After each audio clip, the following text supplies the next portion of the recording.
Hi everyone, welcome back to another video from Finance and Crypto Guide. In this video, I'm going to show you how to change the language in the official CoinGecko application quick and easy. First of all, launch the official CoinGecko app on your smartphone and make sure you have the latest version installed. Now once you're inside the app's homepage, make sure that you're logged in using your credentials, and from the Market tab, click on Profile icon at the bottom right corner. Inside your profile section, click on Language under Default Currency. Now, scroll through the list of languages available and choose your preferred language from the list.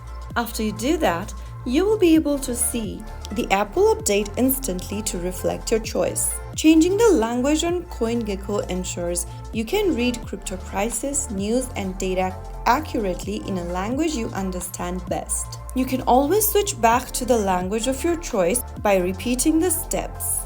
And that's how you can easily change your language setting on CoinGecko application, whether you are using Android or iOS.